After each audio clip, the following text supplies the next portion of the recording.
Nah, yang pertama adalah led by Holy Spirit. Kenapa? Karena kita nggak bisa memenangkan jiwa kalau nggak karena pertolongan Roh Kudus. Amin. Kita nggak bisa ubah hati orang. Mau bikin acara sekeren apapun, tetap aja nggak bisa ubah hati orang yang keras. Jadi kita perlu banget Roh Kudus bekerja. Nah, hari ini kita akan fokus ngebahas tentang kuasa doa dan bagaimana sih caranya kita bisa berdoa supaya menjangkau orang-orang yang terhilang. Nah, langsung aja kita akan dilayani oleh seorang hamba Tuhan yang luar biasa yang udah ngikutin perkembangan Shine ya dari dulu retret kita Kak Surya namanya udah ngisi retret kita dan terus mengikuti perkembangan kita sampai hari ini. Dan nggak selama-lama lagi kita welcome Kak Surya dengan tepuk tangan digital yang paling meriah. Silahkan Kak Surya. Ya, salam semuanya teman-teman. Shalom. Cukup jelas ya, Win, suara saya? Ya, jelas Kak. Oke. Ya, pertama-tama saya berterima kasih untuk Pastor Edwin, ya, Pak Erwin, yang sudah melibatkan saya untuk bersama-sama di YOLO Project ini, dan saya sudah mendengarkan share-share sebelumnya dari Kak Edwin juga bahwa sungguh luar biasa begitu ya program YOLO Project ini buat kita hari-hari ini, apalagi di tengah-tengah pandemik gitu ya, kepercayaan terhadap Tuhan sangat diuji hari-hari ini. Terus iman kita kepada Tuhan itu benar-benar digoncang habis. Ya, beberapa rekan-rekan saya juga yang ada di Jakarta, di Bandung, di beberapa kota, mereka benar-benar juga hampir-hampir kehilangan kepercayaan kepada Tuhan. Kalau tidak saling dikuatkan, saling mendoakan, rasanya sulit sekali kita hari-hari ini untuk bisa berdiri teguh di atas kepercayaan kita kepada Tuhan, apalagi masalah krisis, kematian, ya, bertubi-tubi yang sedang dialami hari-hari ini. Di tengah-tengah keadaan yang seperti itu, ada project ini, saya pikir ini sesuatu yang pas banget gitu ya, supaya anak-anak muda yang terlibat atau mengalami krisis ini juga bisa dikuatkan kembali gitu loh, bahwa apapun yang terjadi hari ini di atas dunia ini, kita harus tetap percaya sepenuhnya kepada Tuhan. Baik, bagian saya hari ini adalah doa yang signifikan ya. Tujuannya adalah mengajarkan tentang pentingnya kuasa doa dalam penjangkauan dan bagaimana berdoa dengan hati Tuhan untuk jiwa-jiwa yang terhilang. Dan hari ini saya sedang berada di kota Rantepao namanya, kalau kalian pernah dengar. Daerah kecilnya disebut dengan Batam, yaitu Toraja Utara. Toraja itu dibagi dua, satu tanah Toraja sekarang disebut dengan Makale, dan satu lagi dimekarkan menjadi Toraja Utara. Bagi teman-teman pemuda yang ada di daerah Toraja, bisa menghubungi saya atau kita bisa ketemu nanti juga di rumah saya, sangat dekat sekali ya, di pusat wisata Kepekesu. Nah, hari ini saya ada di Toraja bukan karena saya melakukan sesuatu, tapi karena Tuhan yang ingin melakukan sesuatu melalui panggilan saya. Jadi sebelumnya saya full timer di Kota Bandung, dan memang saya sudah cukup lama bersama-sama dengan Shine ya, Youth Batam gitu ya, dari mungkin 4-5 tahun yang 5-6 tahun yang lalu ya. Kami sudah sering bersama-sama berkomunikasi dan sama-sama ketemu, melayani dan segala macam. Dan hari ini saya sedang menghidupi hasil dari doa-doa saya. Sebelum saya memasuki firman Tuhan, saya mau berkata kepada kita, doa yang paling signifikan adalah engkau harus menghidupi doamu itu sendiri. Bukan didoakan saja, tapi engkau harus hidup di dalam doa itu sendiri. Apapun konsekuensinya. Waktu saya disuruh Tuhan datang ke kota ini untuk melayani jiwa-jiwa di kota ini, rasanya sulit bagi saya. Karena apa? Karena ini daerah kecil ya. Hari ini saya melihat setelah 5 tahun, 6 tahun ada di kota ini, saya mulai melihat hasil dari doa-doa. Di mana saya berdoa untuk bandara udara, di mana saya berdoa untuk kampus, di mana saya berdoa untuk terminal ada, supermarket ada, infrastruktur jalan dibagusin semuanya. Dan hari ini setelah 5-6 tahun, masuk 6 tahun saya di sini pelayanan, saya mulai melihat semuanya itu ada hari-hari ini. secara perlahan tapi pasti ada. Jadi rekan-rekan dari Batam, teman-teman dari Batam khususnya Pastor Edwin, ya, kalau terbang nanti ke Toraja sudah langsung sampai di bandara Toraja langsung. Ya, jadi nggak perlu lagi naik bis 8 jam. Saya berdoa orang-orang Batam juga bisa datang ke Tanah Toraja untuk melihat keindahan kota ini. Baik, sementara kita akan bicara tentang doa. Saya sedang menghidupi doa saya sendiri. Saya sedang mati untuk doa itu sendiri. Karena di dalam doa itu saya ketemu yang namanya panggilan ilahi. Di dalam doa itu saya ketemu dengan namanya pribadi Yesus itu sendiri. Sehingga saya tidak mementingkan lagi posisi dan kedudukan waktu saya ketemu dengan sang pemilik hidup itu sendiri, Yesus. Untuk itu saya akan bahas kitab Kisah Para Rasul 9. Kalau teman-teman ada kitabnya, kita buka bersama-sama. Bagaimana sih doa yang signifikan itu? Apa sih hal-hal apa yang diperlukan supaya doa-doa kita itu bisa benar-benar menembus hatinya Tuhan? Atau ada orang berkata begini, mungkin kalau sudah 10 tahun pelayanan baru hebat doa. Enggak. Mungkin kalau udah 20 tahun baru bisa luar biasa nanti doanya. Tidak. Hari ini juga, kalau kau mengerti panggilan Tuhan, hari ini juga kalau kau ada di dalam pertobatan, hari ini juga doa-doamu akan doa-doa yang luar biasa. Doa-doamu akan menghasilkan hal yang dahsyat seperti yang dialami yang namanya Saulus. Saya buka kitab kita. Di dalam Kisah Para Rasul 9 ayat yang pertama, itu diceritakan satu perikop penuh tentang pertobatan Paulus. Ayat yang pertama berkata begini, sementara itu berkobar-kobar hati Saulus untuk mengancam dan membunuh murid-murid Tuhan, ia menghadap imam besar dan meminta surat kuasa daripadanya untuk dibawa kepada majelis-majelis Yahudi di Damsyik, supaya jika ia menemukan laki-laki atau perempuan yang mengikuti jalan Tuhan, ia menangkap mereka dan membawa mereka ke Yerusalem. Dalam perjalanannya ke Damsyik, ketika ia sudah dekat kota itu, tiba-tiba cahaya memancar dari langit mengelilingi dia. Saudara tahu, Saulus adalah orang yang sangat-sangat membenci pengikut Kristus pada waktu itu. Dan dia punya lisensi untuk membunuh siapa saja pengikut Kristus pada waktu itu, dari tua-tua, dari para ahli Taurat yang memerintah. Dan sementara dia sedang mengejar-ngejar anak-anak Tuhan, di tengah jalan dia mengalami sebuah kejadian. Ayat yang ketiga dikatakan begini, dalam perjalanannya ke Damsyik, ketika ia sudah dekat kota itu, tiba-tiba cahaya memancar dari langit mengelilingi dia. Sebuah cahaya mengelilingi Paulus. Ia rebah ke tanah dan kedengaranlah olehnya suatu suara yang berkata, Saulus, Saulus, mengapakah engkau menganiaya aku? Jawab Saulus ayat 5, siapakah engkau Tuhan? Katanya, akulah Yesus yang kau aniaya itu. Tetapi bangunlah dan pergilah ke dalam kota. Di sana akan dikatakan kepadamu apa yang harus kau perbuat.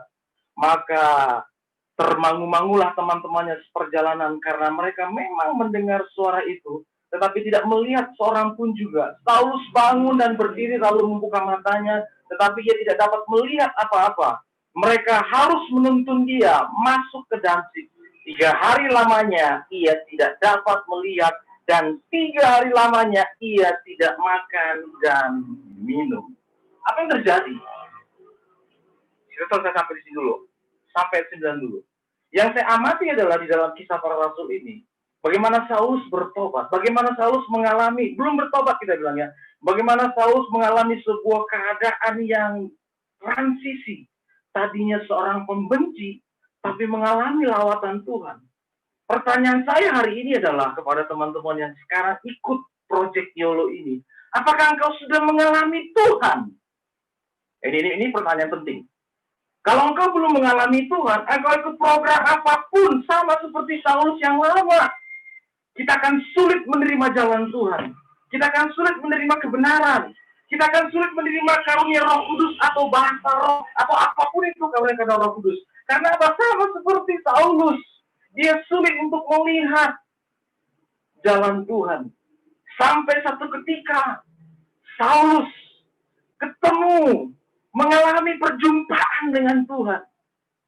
Di pertemuan pertama dan kedua, Pastor Edwin sudah menegaskan, sudah menjelaskan dengan baik saya mendengar ininya dari YouTube dan segala macam, bahwa tanpa pertobatan kau tidak mungkin bisa memenangkan jiwa.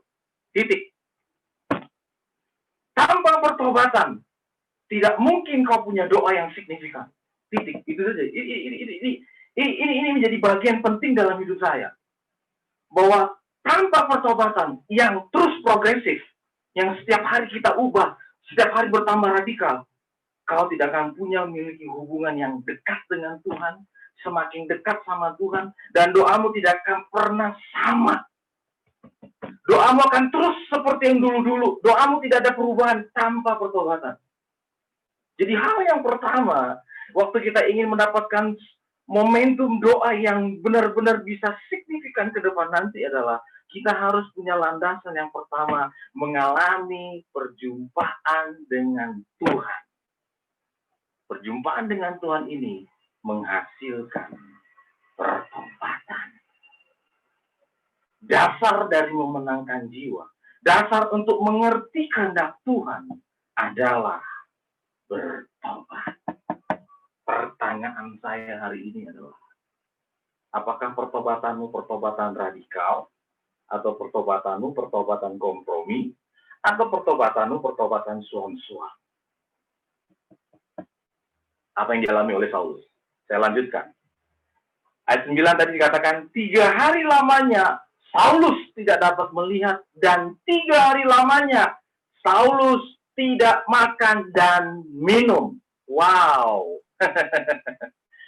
Saya mau tanya sama teman-teman di berbagai kota sekarang yang ikut YOLO Project, sudah pernah belum puasa 3 hari 3 malam nggak makan nggak minum? Ayo dijawab sendiri. Sudah pernah belum? Ini pertanyaan penting.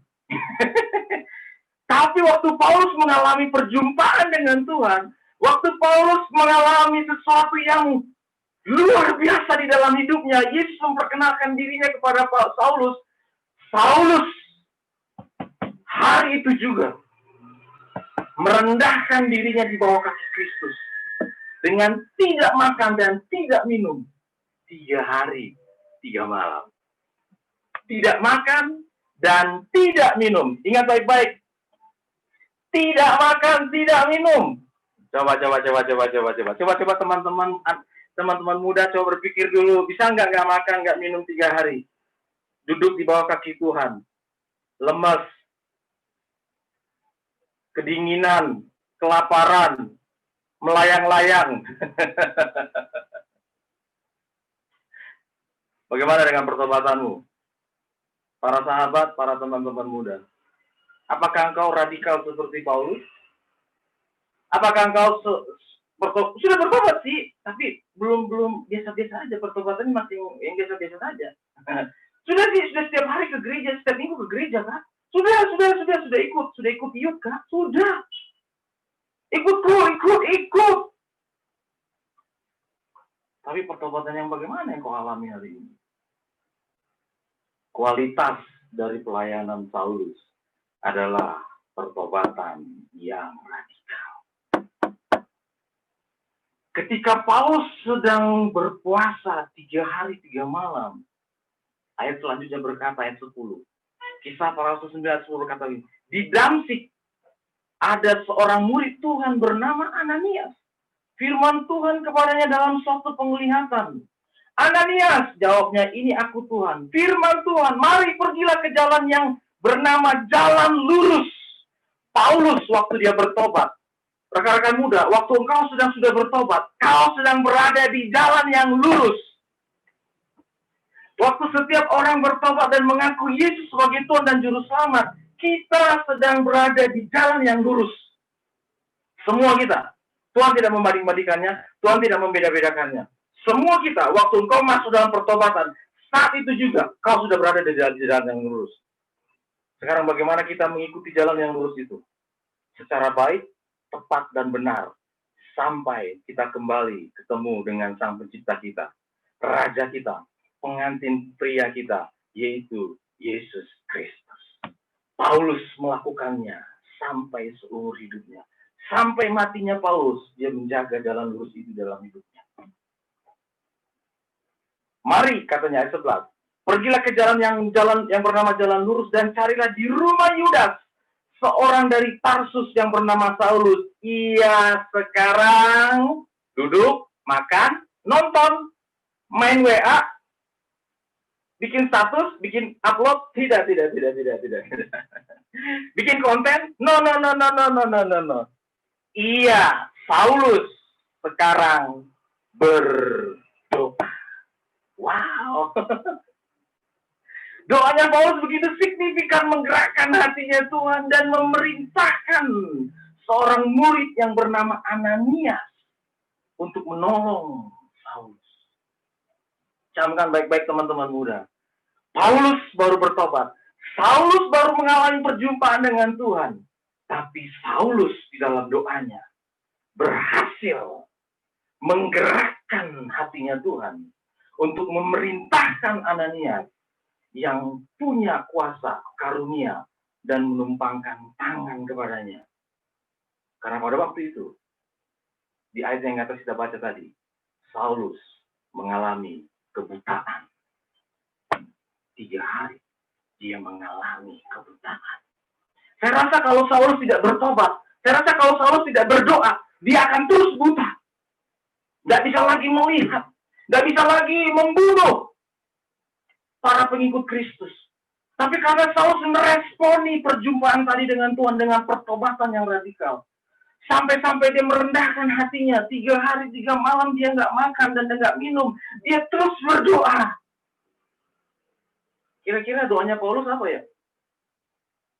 Inti doanya Paulus cuma satu kalau menurut saya. Menurut teman-teman boleh tambahin. Ampun Tuhan, ampun. Ampun Tuhan, ampun Rajaku, ampun. Gua nggak tahu, ampun. Bukan ampun Bang Jago ya. Tapi ampun Tuhan, ampun. Aku nggak tahu bahwa itu Engkau. Aku nggak tahu sama sekali bahwa yang saya bunuh, Stefanus yang saya setuju dibunuh, itu adalah Engkau sendiri. Pengikutmu sendiri ada Engkau sendiri. Aku nggak tahu. Inti dari doanya Paulus cuma ini, aku minta ampun. Tapi hari ini, bagaimana dengan pertobatanmu? Apakah engkau seperti Paulus? Radikal. Sudahkah engkau tambahkan pertobatanmu lebih dalam lagi seperti Paulus? Ekstrim dia. Saya nggak akan makan dan akan minum sebelum mengalami yang lebih lagi dari Tuhan. Paulus menginginkan sesuatu yang lebih. Bukan hanya sebuah penglihatan, bukan hanya sebuah cahaya, bukan hanya sebuah kebutaan, bukan hanya sebuah jalan lurus. Tapi Paulus dalam doanya menginginkan yang lebih lagi. Saya berharap teman-teman muda juga menginginkan hal yang lebih dari pertobatan. Itu sebabnya saya berani datang tinggal di kota ini, meninggalkan kota Bandung. Saya punya rumah, saya ingat sekali saya baru beli sofa waktu itu. Baru berapa bulan saya beli sofa baru. Saya harus tinggalkan semuanya. Saya harus datang ke kota ini. Karena saya menginginkan lebih dari pertobatan saya. Saya menginginkan hasil doa yang signifikan dalam hidup saya. Saya tidak menginginkan gereja, saya tidak menginginkan jadi gembala, saya tidak menginginkan saya punya sesuatu yang wah, no. Saya menginginkan hasil yang signifikan. Hasil yang selalu progresif di dalam doa-doa saya. Dan hari ini, 6 tahun sudah ada saya di kota ini. Saya melihat, saya bisa berhubungan dengan berbagai aras gereja di kota ini. Saya bisa berhubungan dengan para pemimpin kota, kepala-kepala negara, kepala-kepala pemerintahan di kota ini. Saya tidak punya gereja sampai hari ini. Saya dikasih gedung untuk bikin gereja, tapi saya tanya Tuhan, boleh nggak Tuhan saya punya gereja? Jawaban Tuhan, belum, kata dia. Pertobatan yang radikal akan menghasilkan doa yang penuh kuasa. Pertobatan yang setengah-setengah menghasilkan doa-doa yang tidak signifikan. Saulus mengalami perjumpaan dengan Tuhan dan dia langsung radikal. Dia langsung ambil kuasa Esta. Teman-teman, rekan-rekan muda, saya berharap Anda berani mengambil lebih dari pertobatan, lebih dalam lagi, menginginkan Tuhan lebih lagi. Ayat 12. Dan dalam suatu penglihatan ia melihat bahwa seorang yang bernama Ananias, wow, baru bertobat, puasa, langsung dapat penglihatan. Coba. Teman-teman muda sudah berapa lama bertobat? Mungkin ada yang 10 tahun, ada yang 5 tahun, ada yang 3 tahun, ada yang 2 tahun, ada yang 1 tahun, ada yang baru bertobat. Ada yang baru bertobat seperti Paulus, tiba-tiba langsung dapat penglihatan? Rasanya sulit ya. Itu jarang mungkin ya. Tapi ini yang kita baca ini dalam waktu 3 hari. Di dalam doa dan puasanya Paulus, di dalam keradikalnya Paulus langsung mendapat suatu penglihatan. Lengkap diceritakan di ayat 12. Bahwa seorang yang bernama Ananias masuk ke dalam dan menumpangkan tangannya ke atasnya supaya ia dapat melihat lagi. Sudah bertobat? Sudah. Radikal nggak? Pernah puasa? Oh pernah kok. Sampai jam berapa? Jam 12. Paulus kamu udah bertobat? Sudah. Langsung puasa? Langsung bos. 3 hari 3 malam gue nggak makan. Aku menginginkan lebih daripada apa yang mengalami Tuhan tadi. Aku menginginkan sesuatu yang lebih dari perjumpaan pertama. Paulus menginginkan lebih lagi dari perjumpaan pertama. Paulus langsung dapat penglihatan. Doanya sangat-sangat luar biasa.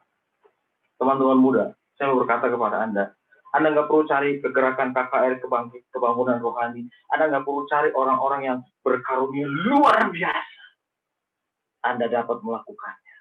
Teman-teman bisa melakukannya. Teman-teman dapat melakukannya. Anda harus radikal di dalam melakukannya. Nggak boleh kompromi. Nggak boleh bermain-main dengan kasih karunia Tuhan. Paulus tidak main-main dengan kasih karunia Tuhan. Dia langsung strict. Dia radikal. Saya lanjutkan sedikit ke bawah lagi. Jawab Ananias, Tuhan. Ini pertentangan di Ananias. Dia negosiasi. Orang yang dewasa, orang yang mengalami pertobatan yang radikal dengan Tuhan, di dalam doanya dia bisa negosiasi, bahkan berargumentasi dengan Tuhan. Camkan baik-baik. Pertobatan yang radikal itu membawa kita ke dalam kedewasaan nantinya. Pertobatan yang radikal yang dijaga kontinu, terus-menerus dijaga dengan baik, itu menghasilkan kedewasaan. Sehingga waktu kita berdoa, kita tidak hanya meminta, bahkan kadang-kadang kita berargumentasi dengan Tuhan. Kalau teman-teman muda pernah membaca cerita tentang doa Sodom dan Gomora, bagaimana Abraham bernegosiasi dengan Tuhan. Wow, Abraham negosiasi dalam doanya. Kalau kita bagaimana dalam doa? Minta-minta. Tuhan tolong jodoh. Tuhan tolong kerja. Tuhan tolong berkati. Abraham sudah tidak begitu lagi doanya. Dia sudah negosiasi sama Tuhan. Ananias juga orang yang dewasa dalam Tuhan. Dari jawaban doanya dia berkata, dia negosiasi sama Tuhan. Dia berargumen kepada Tuhan. Tuhan katanya. Kisah para Rasul 9:13. Dari banyak orang telah kudengar tentang orang itu. Betapa banyaknya kejahatan yang dilakukannya terhadap orang-orang kudusmu di Yerusalem. Dan ia datang kemari dengan kuasa penuh dari imam kepala untuk menangkap semua orang yang memanggil namamu. Perhatikan ayat 15. Tetapi firman Tuhan kepadanya, pergilah, sebab orang ini adalah alat pilihan bagiku. Pertobatan yang radikal itu menjadikan kita spesial. Paulus pernah menegur, Paulus pernah menuliskan surat bahwa di dalam satu rumah terdapat barang-barang yang terbuat dari emas, perak, dan permata. Tapi di dalam satu rumah juga ada juga terdapat barang-barang dari rumput, kayu. Kita barang yang mana nih? Apakah Tuhan yang menentukan barang itu? Tidak. Kita yang memilihnya. Kamu mau terbuat dari apa di dalam rumah Tuhan? Apakah kamu mau terbuat emas, perak, dan permata? Maka kau harus radikal dalam Tuhan. Maka pertobatanmu harus radikal. Satu-satunya alat pilihan yang akan dikatakan engkau adalah alat pilihanku. Saulus menjadi alat pilihanku. Karena apa? Dalam perjumpaannya dengan Tuhan, Saulus benar-benar menginginkan lebih. Camkan baik-baik. Kualitas hidupmu bukan Tuhan yang menentukan. Kualitas hidupmu, kau sendiri yang memilihnya. Apakah engkau mau terbuat dari emas, perak, dan permata? Atau kayu, ilalang, rumput? Pilihlah emas, perak, dan permata. Kita lanjutkan. Alat pilihan bagiku untuk memberitakan namaku kepada bangsa-bangsa lain serta raja-raja dan orang-orang Israel. Aku sendiri akan menunjukkan kepadanya betapa banyak penderitaan yang harus dia tanggung oleh karena namaku. Mirip, ya. Saya ngalamin ini. Waktu saya menghidupi doa saya disuruh keluar dari full timer. Saya minta Tuhan mau kemana, Tuhan ditunjuk kota ini. Saya banyak mengalami penderitaan. Saya banyak mengalami kekurangan. Saya banyak mengalami ketakutan. Saya banyak mengalami tangisan. Karena apa? Karena asing bagi saya. Saya nggak ngerti banyak hal di kota ini. Saya nggak punya sumber daya yang memadai di kota ini. Saya nggak punya apa-apa sama sekali. Saya mulai dari nol. Waktu engkau berdoa, apapun konsekuensi dari doamu, supaya doamu itu menjadi suatu doa yang penuh kuasa, kau harus tanggung dengan ucapan syukur. Dari semua yang saya alami, kekurangan kah, dipinjemin motor kah, dibayarin kontrakan rumah kah, saya tidak pernah berkata kepada Tuhan di dalam doa saya, pulangkan saya Tuhan ke kota saya kembali. Saya tetap berkata di dalam doa saya, mampukan saya melewatinya dengan penuh ucapan syukur. Hari ini, saya tetap ada di kota ini. Hari ini saya sedang menikmati berkat-berkat Tuhan. Hari ini sedang menikmati fasilitas yang dari Tuhan. Alam yang indah, cuaca yang indah, dan kasus COVID yang sangat minim sekali. Jadi, waktu engkau berdoa, taruh di pemikiranmu bahwa penderitaan akan muncul. Bahwa konsekuensi dari doa saya akan menanggung setiap konsekuensi dari doa saya di atas punggung saya. Dengan ucapan syukur.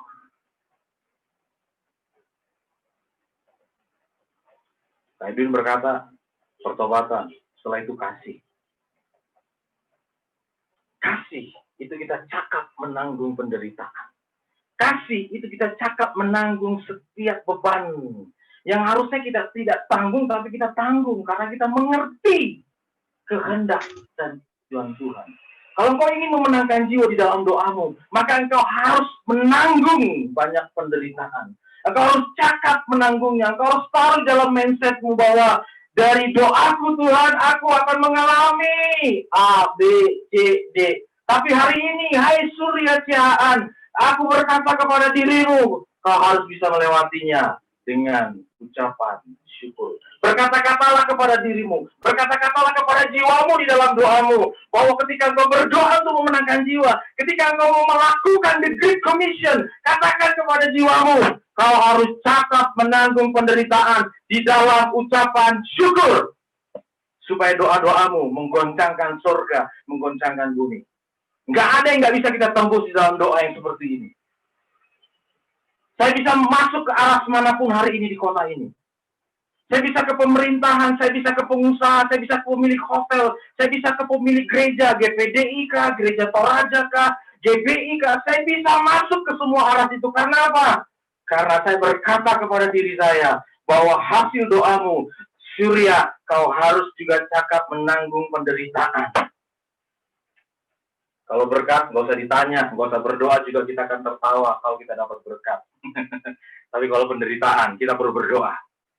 Kita perlu berbicara kepada jiwa kita. Katakan kepada dirimu sendiri di dalam doamu. Bila perlu di depan kaca, di dalam kamarmu. Surya sayang, kau harus cakap menanggung beban dan penderitaan karena hasil doamu. Amin. Ayat 17, Ananias melakukannya. Dia taat kepada perintah Tuhan bahwa ini adalah alat pilihanku. Dia tidak sama lagi. Setelah itu, dia ketemu dengan Saulus dan berkata, Saulus saudaraku, Tuhan Yesus telah menampakkan diri kepadamu. Di jalan yang kau lalui, telah menyuruh aku kepadamu supaya engkau dapat melihat lagi dan penuh dengan Roh Kudus. Ya, prolog pertemuan pertama kedua, Kak Edwin juga berkata, harus dipimpin Roh Kudus. Jadi dasar daripada doa itu sudah di-arrange sama Pastor Edwin kemarin. Dipimpin Roh Kudus, penuh Roh Kudus. Paulus mengalami kepenuhan Roh Kudus. Penuh Roh Kudus. Sebuah kata kunci. Pertobatan yang radikal akan membuat engkau penuh Roh Kudus.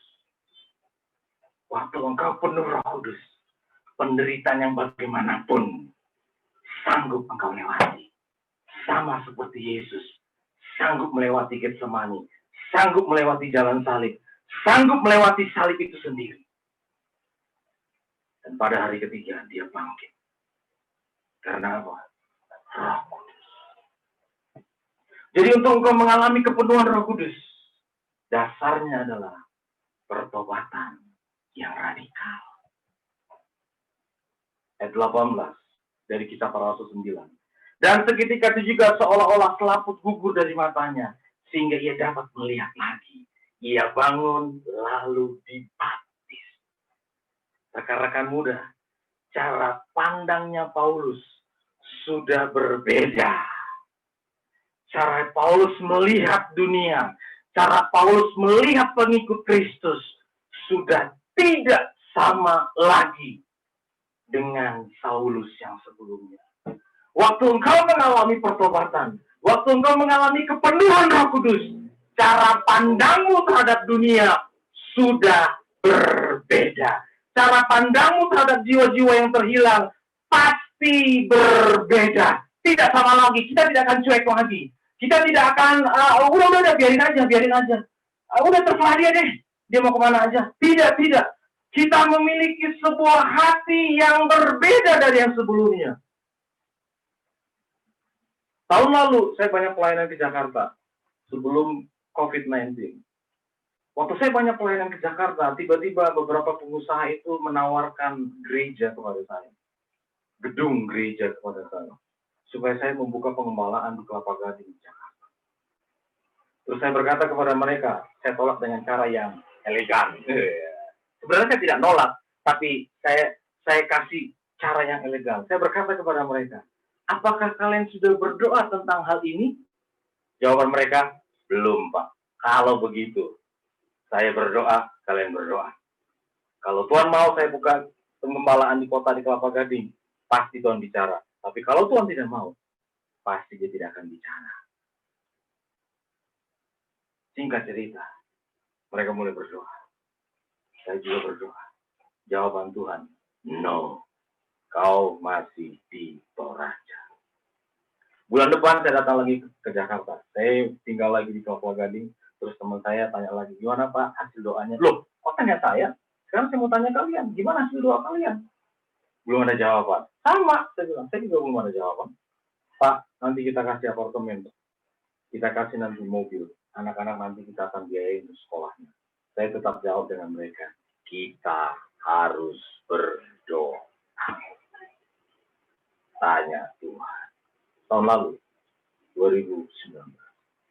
Di bulan Januari, Februari, Maret, mereka selalu bertanya. Dilengkapi mereka semuanya, gedungnya dilengkapi, bangku, karpet, AC, mic, LCD, sound system, dilengkapi semuanya.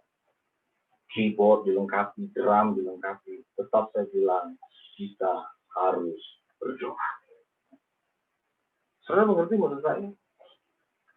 Apapun konsekuensi dari doa kita, ketika kita dikasih sesuatu yang di luar kehendak Tuhan, Anda harus sanggup menjawab, tidak untuk tempat itu. Saya dikasih berkat. Kalau untuk mencari jabatan, mencari kedudukan, mencari posisi, itu enak banget. Saya tinggal ambil, gratis. Saya tetap jawab, tidak. Kita kalau datang, saya ke Jakarta, kita kumpul bersama, kita berdoa. 1 minggu kita ketemu 3 kali. Cukup. Lama-kelamaan setelah bulan berlalu, mereka mulai berkata, Pak, benar-benar nggak ada jawaban doa? Tidak ada. Yang saya temukan jawabannya adalah, kalian ingin memuaskan keinginan kalian. Ketika saya buka pengembalaan, kalian senang. Kalian bersuka cita. Kita selalu bisa dekat. Kita selalu bisa berinteraksi. Kita bisa doa keliling. Kita bisa A, kita bisa B, kita bisa C. Tapi kalian lupa bahwa melakukan sesuatu bukan untuk menyenangkan diri kita dan kelompok kita, tapi menyenangkan Tuhan itu sendiri. Jadi waktu engkau berdoa untuk jiwa-jiwa, waktu engkau ikut proyek ini, berkatalah kepada dirimu sekarang juga, aku ingin menyenangkan engkau, Tuhan. Sekalipun engkau nggak dikenal nanti, sekalipun engkau tidak tahu nantinya, sekalipun kau diperlakukan kasar nantinya, sekalipun kau nanti diabaikan, tapi kalau tujuan ilahi sampai, katakan kepada dirimu, itulah yang harus saya tanggung. Ini adalah kehendak Bapa. Tujuan ilahi yang penting selesai. Kamu nggak dikenal, kamu diabaikan, kamu dicuekin, katakan kepada dirimu, itu menjadi bagian dari penderitaan Kristus. Itu menjadi bagian berkatku nanti. Amin. Ayat 18, dan seketika itu juga Saulus selaput gugur dan dari matanya sehingga ia dapat melihat lagi. Ia bangun lalu dibaptis. Dan setelah ayat 19, dan setelah ia makan, pulihlah kekuatannya. Ini dia yang penting. Paulus pulih kekuatannya. Dia mulai makan. Sudah mulai makan, bukan makan jasmani. Makanlah sesuatu yang Anda butuhkan hari ini. Firman Tuhan. Setiap hari Anda harus baca, teman-teman muda. Setiap hari kau harus punya komitmen membaca Alkitab. Nggak bisa tidak. Setiap hari. Rutin. Nggak bisa bolong. Saya ulangi. Nggak boleh bolong. Sekali lagi. Tidak boleh bolong. Saya tegaskan lagi. Tidak boleh bolong. Dari kecil, semua anak saya ajarkan mereka membaca Alkitab. Sampai hari ini. Mereka ada yang 3 pasal 1 hari. Ada yang 1 pasal 1 hari. Tapi nggak boleh bolong. Bangun pagi, mereka langsung baca Alkitab. Supaya apa? Supaya kita punya kekuatan di dalam roh. Ya. Supaya kita punya energi roh. Energi spirit. Bukan cuma kumpul-kumpul, tapi enggak. Setiap hari Anda harus membaca Alkitab. Jadi Paulus mengalami pulihan. Paulus memiliki kekuatan hari itu juga. Belum lama dia mengalami pertobatan. Belum lama. Tapi Paulus sudah mendapatkan penglihatan. Jangan salah ya, teman-teman muda. Anda bisa mendapatkan penglihatan. Anda bisa mendapatkan sesuatu yang ilahi.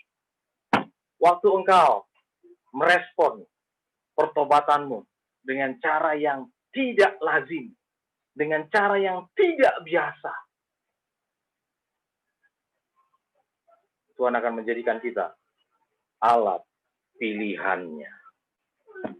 Jadi Paulus belum jadi nabi waktu itu, Paulus belum jadi rasul waktu itu, tapi doanya Paulus sudah menggoncangkan surga dan meminta supaya ada orang yang diutus oleh Tuhan untuk menyembuhkan penglihatannya. Hari ini apa masalahmu? Hari ini apa persoalanmu? Masuk di dalam pertobatan. Masuk di dalam puasa. Amin. Latih dirimu. Doa yang penuh kuasa adalah doa di mana kita punya hubungan yang setiap minggu kita punya hubungan yang signifikan dengan Tuhan, progresif dengan Tuhan. bukan cuma doa biasa, kumpul di gereja 1 jam, kumpul di gereja 2 jam nyanyi. Enggak. Di dalam kamarmu, di rumahmu, engkau punya hubungan yang intim dengan dia. Engkau punya waktu doa dan puasa dengan dia. Setiap minggu. Jadi saya ingin teman-teman muda, karena kita ingin memenangkan jiwa. Karena Tuhan ingin setiap anak-anaknya yang ingin menyampaikan kabar baik, yang ingin menginjili mereka, anak-anak ini dipenuhi dengan tanda-tanda ajaib. Amin. Sebab firman Tuhan bukan tentang makanan dan minuman, kata Paulus di dalam Korintus, tapi soal kuasa. Jadi waktu engkau ingin menginjil, Kak Edwin sudah bilang, bikin jembatan, bridge, untuk menjangkau jiwa-jiwa. Tapi setelah engkau bikin jembatan, kau perlu kuasa. Untuk mendapatkan kuasa, kau perlu puasa. Doa yang mendapatkan kuasa bukan doa sembarangan. Doa yang cuma duduk sebentar, 5 menit. Nggak. Doa yang penuh kuasa adalah doa yang dibarengi dengan puasa. Jadi bedanya P ya dengan K ya. Kuasa dengan puasa. Jadi kalau kau mau pengen penuh kuasa, kau harus duduk di bawah kaki Tuhan. Di dalam doa dan puasa. Supaya dapat kuasa. Nah, begitu deh. Bukan cuma seminggu, sekali seminggu. Enggak, signifikan. Setiap minggu. Jadi setiap bulan ada 4 kali. Mungkin bisa ditambahkan nanti. Bagaimana bisa mungkin kita bisa menurunkan kuasa Tuhan? Doa kita doa yang biasa. Pastor Edwin bilang begini, kalau kita nggak bisa merubah orang, kita nggak bisa melembutkan hati orang, tapi kita bisa menurunkan kuasa Tuhan. Waktu kita punya doa dan hubungan di dalam puasa dengan Tuhan. Jadi hari ini saya mau berkata begini, seperti yang saya alami, setiap minggu, saya 2-3 kali 1 minggu berpuasa. Apalagi sekarang lebih banyak di kota sendiri, di Rantai Pau, di Toraja. Saya banyak berinteraksi dengan Tuhan. Saya banyak berkomunikasi dengan Tuhan. Saya banyak menyembah Tuhan di dalam doa dan puasa saya. Jadi doa yang penuh kuasa, yang mengerti hatinya Tuhan, adalah doa yang dilandasi dengan pertobatan radikal. Amin. Direspon dengan doa dan puasa. 1 hari? 1 minggu? Tidak. Terus. Setiap minggu terus ada doa dan puasa. Secara pribadi. Oh, di gereja juga ada doa puasa, Kak Surya. Oh ya, nggak apa-apa, ikuti saja. Tapi secara pribadi kau dengan Tuhan, kau juga punya harus kualitas, punya doa dan puasa. Secara pribadi dengan Tuhan. Paulus mengalaminya. Kalau kita nanti baca, teman-teman muda, di kisah para rasul, bagaimana para rasul awal mula-mulanya, bagaimana mereka bisa memenangkan kota, bagaimana Paulus bisa memenangkan daerah, itu dimulai di dalam doa dan puasa. Di tengah-tengah doa puasa itu, seringkali Paulus dan para rasul yang mula-mula mendengar instruksi Tuhan. Paulus mendengarkan instruksi untuk pergi ke kota A, ke daerah A. Dan apa yang terjadi? Kota itu mengalami perubahan. Kota itu mengalami kemajuan yang signifikan. Karena apa? Karena doa-doa yang dihasilkan di dalam puasa. Karena hubungan yang dihasilkan.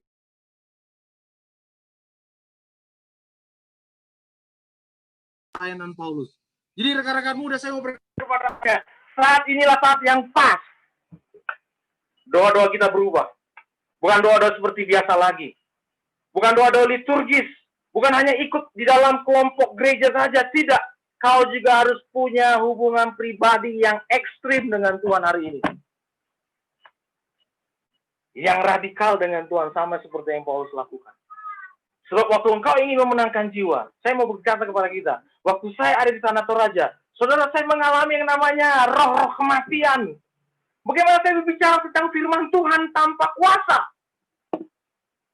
Tak bisa. Orang akan susah tertarik. Seperti Paulus berkata, sebab firman Tuhan bukan tentang makanan dan minuman. tapi soal kuasa. Jadi saya mau berkata kepada kita, teman-teman muda, tambahkan pertobatanmu dengan cara yang lebih radikal lagi. Siapkan dirimu untuk selalu punya hubungan di dalam doa dan puasa. Yesus mengajarkan murid-muridnya untuk duduk di bawah kakinya. Waktu murid-murid tidak bisa menolong penyakit yang dialami orang-orang di Israel waktu diutus, Yesus berkata, hal ini sesuatu yang di luar kemampuanmu. Karena hal ini perlu doa yang lebih lagi kuasanya. Lukas menuliskannya dengan tanda kurung. Harus dibarengi dengan puasa. Waktu saya berkeliling di kota ini, di Rantepao, di Tanah Toraja, pergi ke pelosok-pelosok, ketemu dengan mayat, ketemu dengan mumi, ketemu dengan orang yang tinggal dengan hidup dengan mayat, hidup satu rumah dengan mumi. Saudara, bagaimana saudara bisa mendemonstrasikan kuasa Tuhan kalau Anda tidak punya hubungan yang signifikan di dalam pertobatan, yang benar-benar radikal dalam pertobatan, yang benar-benar punya hubungan dalam doa dan puasa? Kita akan lari nantinya. Ketemu mayat, mayatnya matanya sudah bolong, giginya sudah nggak ada. Kadang-kadang ada juga yang lagi nyengir mayatnya. Dipelihara, tinggal satu rumah mereka.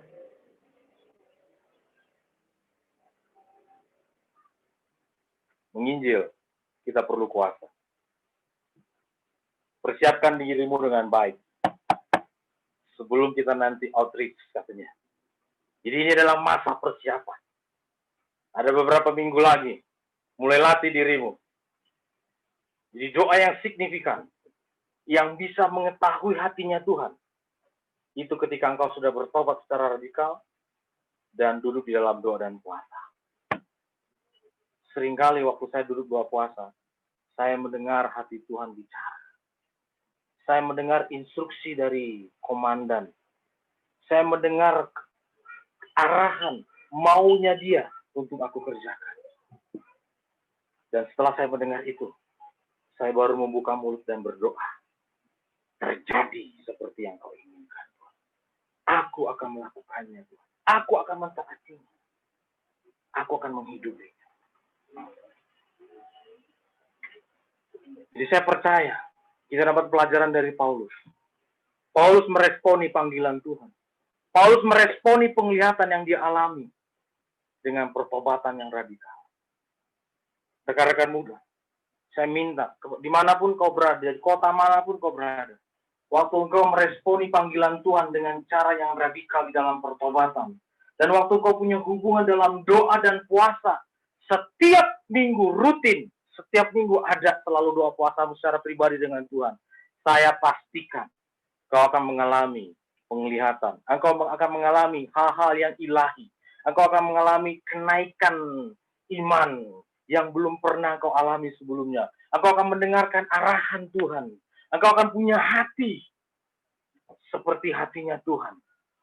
Sanggup menderita. Sanggup menanggung beban penderitaan apapun. Karena apa?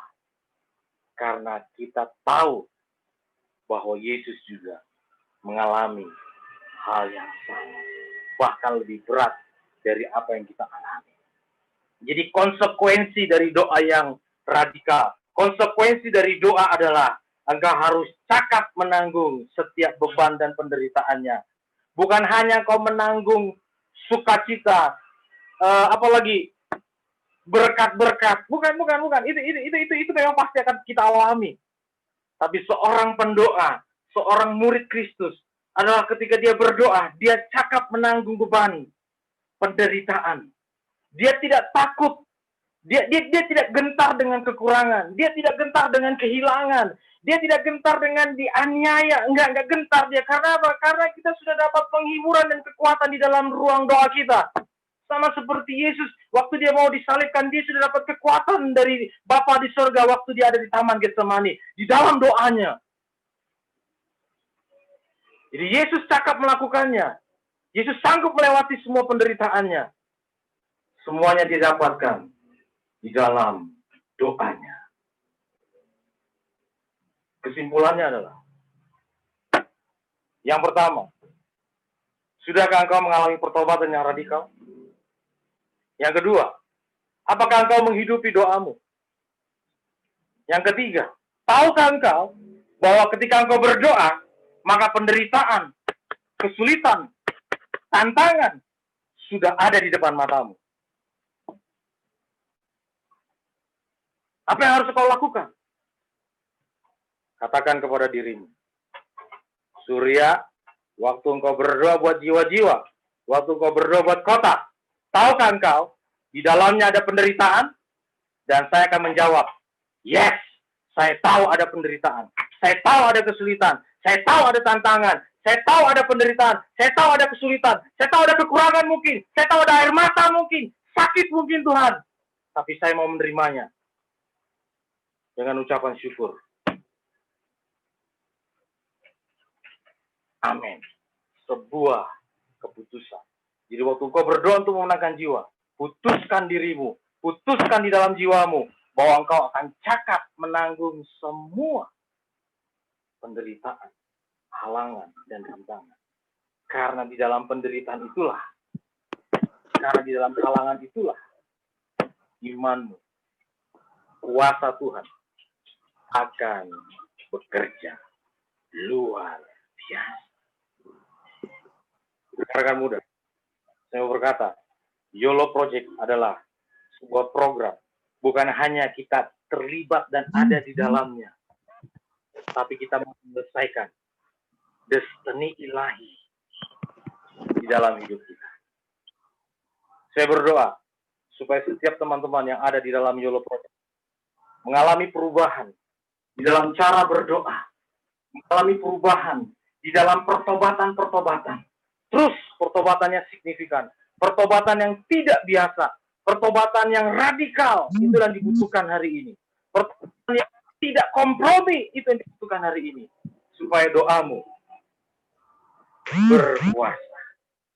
Dalam doamu itu, kau harus memiliki doa, puasa secara kontinu setiap minggu.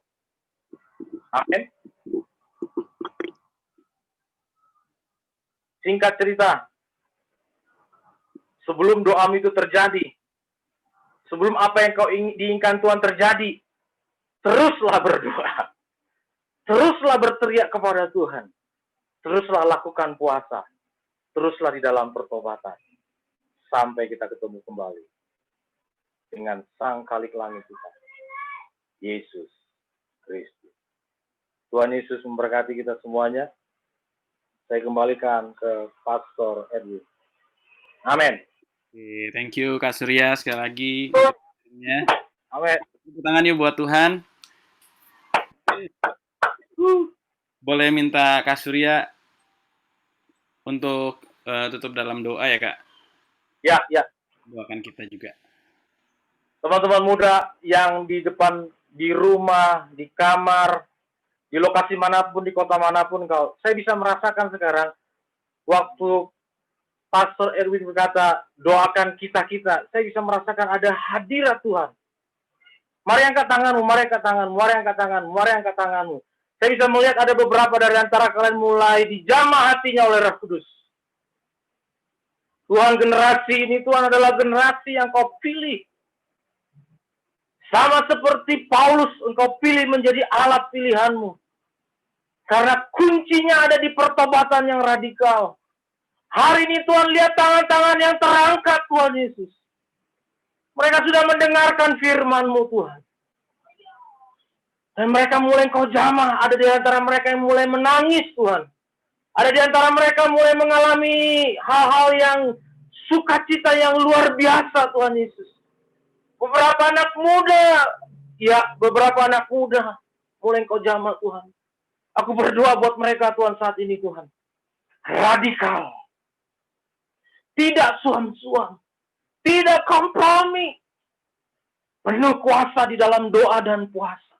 Kami harus berpuasa Tuhan supaya kami punya kuasa sama seperti yang Paulus lakukan, sama seperti yang Kau lakukan. Sebelum Engkau melakukan pelayananmu 40 hari Engkau tidak makan Tuhan Yesus. Engkau turun ke dalam doa dan puasa. Hari ini aku berdoa Tuhan, hal yang sama terjadi atas anak-anak muda ini Tuhan Yesus. Di kota manapun mereka berada saat ini Tuhan Yesus. Aku berdoa, dengarkan baik-baik.